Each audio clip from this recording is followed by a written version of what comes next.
The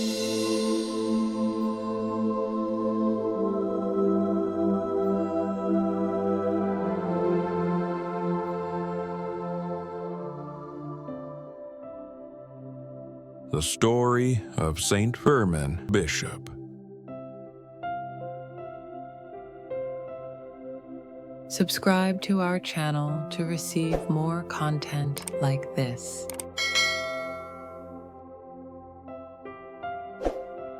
In the late 3rd century, the Roman Empire stretched across Europe, North Africa, and the Middle East. It was a world of grand cities, powerful rulers, and ancient traditions, but also a world where Christianity was beginning to take root despite fierce opposition. At this time, a boy named Firmin was born in Pamplona, Spain. His parents were pagans, but they welcomed a visiting Christian bishop into their home. That bishop, named Honestus, shared the gospel with the family. And before long, Firmin and his household were baptized. From an early age, Firmin's heart burned with love for Christ. He was not content simply to keep the faith for himself. He wanted to share it with others, those who had never heard of Jesus and those who lived in fear of persecution. Little did anyone know that this young boy from Spain would one day carry the faith far from his homeland, becoming a missionary bishop, and eventually a martyr for Christ. As Firmin grew, he was formed in the Christian life under wise teachers. He studied the scriptures, learned to pray deeply, and was trained in the life of the church. In time, he was ordained a priest and eventually consecrated as a bishop. But Firmin's mission was not limited to Spain. He felt a strong call to travel north into the heart of Gaul, modern-day France, where the gospel was still new and opposition remained strong. With zeal and courage, he journeyed through towns and villages, preaching the good news. He spoke not with arrogance, but with a gentleness that won hearts. Many were baptized through his ministry, and communities of Christians began to grow stronger under his care.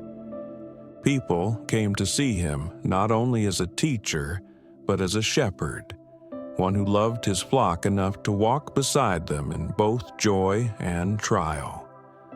Eventually, Firmin settled in the city of Amiens, where he became the first bishop.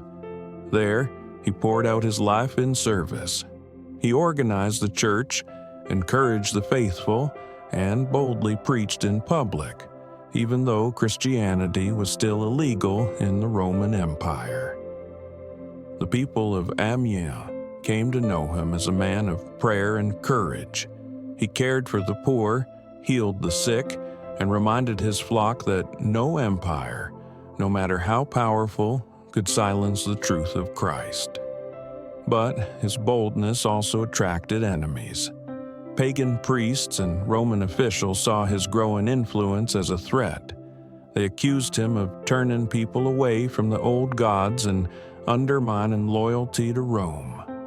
Whispers turned to accusations, and accusations led to his arrest. Firmin knew what was coming, but he did not waver in his faith. Dragged before the Roman authorities, Firmin was questioned about his preaching. The governor demanded that he stop proclaiming the name of Christ and offering sacrifice to the gods of Rome. Firmin refused. Calm and steadfast, he declared, "I cannot deny my Lord. Christ is my King, and him alone will I serve." The governor grew angry and ordered that Firmin be tortured, but no threats, no pain, no promise of mercy could shake his resolve. His heart was fixed on Christ, and his courage inspired even those who watched him suffer. At last, the sentence was pronounced: death. Firmin would be executed publicly, a warning to all Christians. Yet what Rome intended as a warning would become a witness that strengthened the church. The day of execution arrived. Firmin was led outside the city walls where a crowd had gathered. Some came to mock, others to grieve, and still others to see for themselves the courage of the Christian bishop. Kneeling in prayer, Firmin commended his soul to God. With a calm spirit, he awaited the sword. When the blade fell, his earthly life ended. But his witness had only begun. The Christians of Amiens carefully took his body and gave him a place of honor. His tomb became a site of pilgrimage, where the faithful gathered to remember his sacrifice and to draw strength from his example. Over the centuries, devotion to Saint Firmin grew. He was remembered not only as the first bishop of Amiens, but as a shepherd who laid down his life for his flock. The story of Saint Firmin comes from a distant time, but its message is close to us today. He lived in a world of empires and persecution, yet his courage and faith speak directly to our struggles. We may not face swords or prisons, but we do face pressure. Pressure to compromise, to stay silent, or to turn away from what we know is right. Firmin's example reminds us that faith is not about comfort or convenience. It is about perseverance. True faith holds steady even when it costs something, even when it feels risky. His witness also shows us the power of service. Firmin was not remembered for wealth or political strength, but for his care of the poor, his love for his people, and his willingness to suffer for Christ. So today, as we remember Saint Firmin, let us take courage from his life.